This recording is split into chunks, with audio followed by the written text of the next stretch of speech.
Hai semuanya, kembali lagi di channel Portal Edukasi. Pada kesempatan kali ini, kita akan membahas rangkuman materi PS kelas 8, tema 2, subbab ketiga, yaitu tentang interaksi budaya pada masa kerajaan Islam. Materi ini sudah kurikulum merdeka ya. Kita mulai dengan perkembangan agama dan kebudayaan Islam di Indonesia. Indonesia sejak dahulu sudah terkenal sebagai daerah transit perdagangan internasional. Karena inilah, perdagangan yang melalui pelayaran tidak hanya berdampak pada bidang ekonomi, tetapi juga bidang agama. Sebagian dari para musafir yang berdagang itu merupakan para penuntut ilmu dan penyebar agama. Di buku paket kalian itu diperintahkan untuk mencari sendiri nih teori-teori tentang masuknya Islam ke Indonesia. Kalau di sini biar admin langsung jelaskan saja ya. Setidaknya ada 3 pendapat nih tentang masuknya Islam ke Indonesia. Yang pertama, menyatakan bahwa Islam masuk ke Indonesia pada abad ke-7 Masehi. Menurut Buya Hamka, Islam berasal dari Arab atau Mesir dengan bukti bahwa Indonesia sejak awal telah menganut mazhab Syafi'i. Pendapat kedua itu datang dari Husin Jajadiningrat. Dia mengatakan bahwa Islam datang dari Persia. Nah, buktinya itu adalah adanya perayaan 10 Muharram atau Asyura. Kemudian pendapat terakhir itu bahwa Islam berasal dari Gujarat atau India sekitar abad ke-13 Masehi. Selanjutnya, penyebaran agama Islam di Indonesia. Di tanah Jawa, Wali Songo itu sangat berperan dalam penyebaran agama Islam. Wali Songo banyak mendirikan pondok pesantren sebagai tempat untuk menimba ilmu agama, sekaligus pusat penyebaran agama Islam.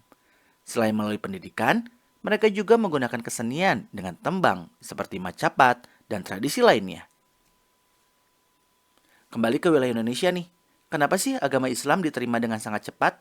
Nah, daya tarik untuk memeluk agama Islam itu antara lain, syarat untuk masuk agama Islam sangat mudah. Upacara-upacara dalam agama Islam itu sangat sederhana. Kemudian adanya faktor politik yang ikut memperlancar penyebaran Islam di Indonesia, yaitu masa keruntuhan Kerajaan Majapahit dan Kerajaan Sriwijaya. Kemudian agama Islam tidak mengenal sistem kasta dan menganggap semua manusia itu mempunyai kedudukan yang sama di hadapan Allah. Proses penyebaran agama Islam di Indonesia dilakukan secara damai, tanpa kekerasan, melalui pendekatan budaya yang disesuaikan dengan adat dan tradisi bangsa Indonesia. Di sini kalian bisa hafalkan 3 ya minimal. Penyebaran agama Islam itu melalui beberapa cara. Ada perdagangan, pernikahan, pendidikan, kesenian, dan dakwah. Selanjutnya kita masuk ke materi bentuk interaksi budaya pengaruh Islam di Indonesia. Pada masa perkembangan Islam, itu berpengaruh pada beberapa aspek, seperti geografi, ekonomi, bidang sosial dan pendidikan, serta bidang budaya. Pada aspek geografi, itu ada Indonesia sebagai silang lalu lintas dunia, pertumbuhan kota-kota pesisir, pertumbuhan jumlah penduduk, pemanfaatan lahan, serta migrasi. Pada aspek ekonomi, itu di 3 kegiatan ya, ada produksi, distribusi, dan konsumsi. Pada kegiatan produksi, itu meningkat karena semakin luas lahan pertanian. Pada kegiatan konsumsi, itu juga meningkat, terutama kegiatan ekspor-impor. Distribusi otomatis meningkat karena adanya kegiatan ekspor-impor yang meningkat. Kalau pada bidang sosial dan pendidikan, itu banyaknya surau atau musyola, serta banyaknya pesantren. Kemudian kalau pada bidang budaya, itu ada masjid dan menara yang merupakan perpaduan dengan budaya sebelumnya. Kemudian ada makam yang dihiasi ornamen indah dan unik, serta seni ukir dengan motif daun-daunan dan bunga-bungaan. Ada juga seni pertunjukan, kayak debus, siodati, dan wayang. Kemudian aksara dan seni sastra, seperti hikayat, babat, dan suluk. Kemudian kita masuk ke perkembangan kerajaan Islam di Indonesia. Di buku paket, itu akan dibahas beberapa kerajaan Islam ya. Ada Kerajaan Perlak, Ternate, Samudra, Malaka, Demak, Aceh, Banten, Makassar, dan Mataram Islam.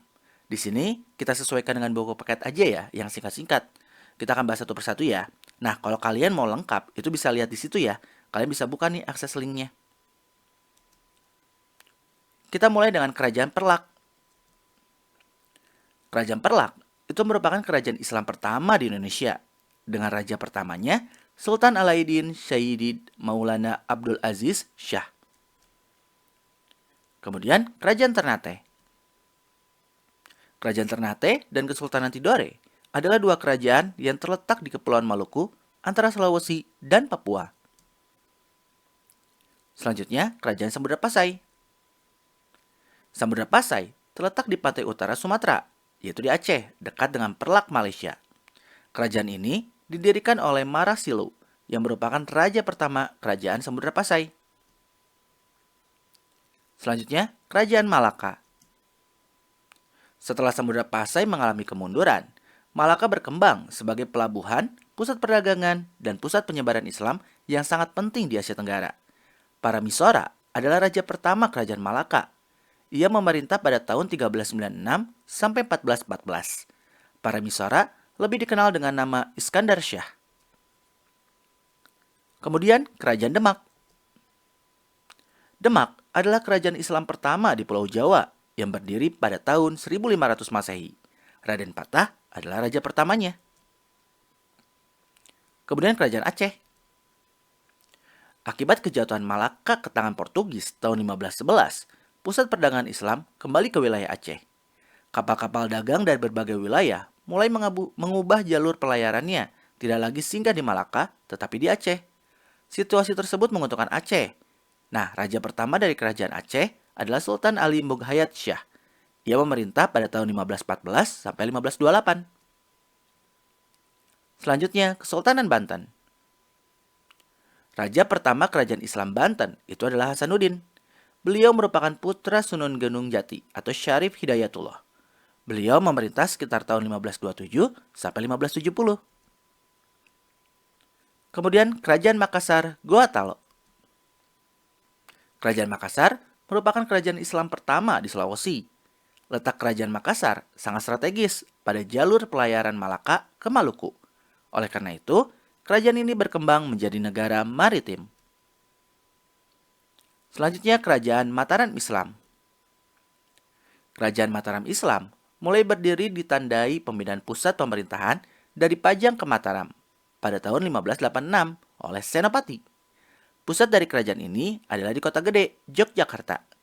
Raja pertama Mataram adalah Sutawijaya. Nah ya, mungkin cukup sekian. Terima kasih telah menyimak video pembelajaran hingga selesai. Semoga bermanfaat kita semua. Jangan lupa like, comment, and subscribe.